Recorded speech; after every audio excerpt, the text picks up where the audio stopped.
सो सारे के सारे लिविंग ऑर्गेनिज्म यूनिसेलुलर हैं या मल्टीसेलुलर है।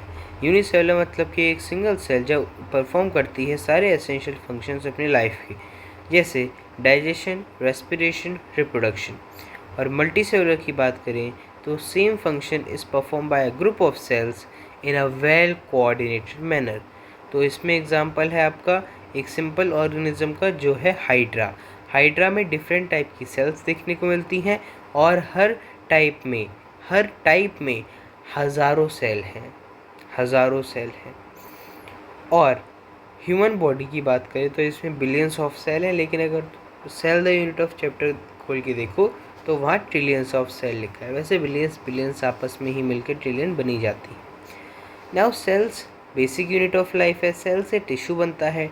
Tissue group of similar cells होते हैं अलॉन्ग विद इंटरसेलुलर सब्सटेंस होता है और ये परफॉर्म करते हैं स्पेसिफिक कॉमन फंक्शन और इनका कॉमन ओरिजिन होता है, मतलब कि ये कॉमन जर्म लेयर होती है एंड स्पेसिफिक प्रोपोर्शन मैटर में एक साथ आकर ये लोग ऑर्गन बनाते हैं।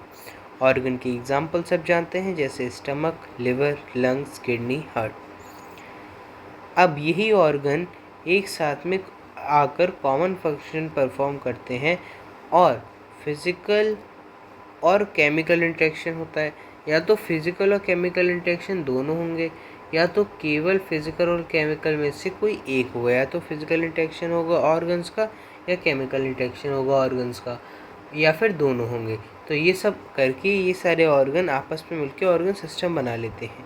जैसे एग्जाम्पल के तौर पर digestive system, respiratory system, reproductive system.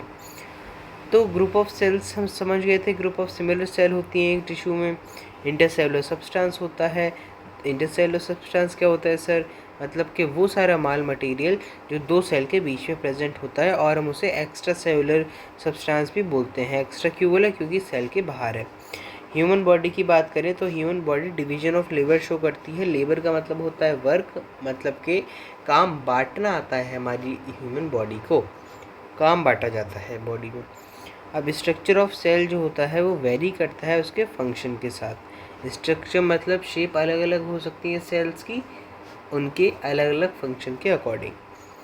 अब स्पर्म और ओवम आपस में मिलके देखो फर्टिलाइजेशन होता है, दोनों हैप्लॉइड है और एक डिप्लॉइड जाइगोट उन्होंने बनाया जो कि एक सिंगल सेल है। अब इस जाइगोट ने सेल डिवीजन करी या माइटोसिस करी और एम्ब्रियो बना दिया। अब एम्ब्रियो आपकी 3 जर्म लेयर्स बना देगा बॉडी की, और यही 3 जर्म लेयर्स हैं जो आगे जाके टिश्यू बनाएंगी, टिश्यू से ऑर्गन बनाएंगी और ऑर्गन से ऑर्गन सिस्टम बनाएंगी। Okay, so for today's lecture it's done.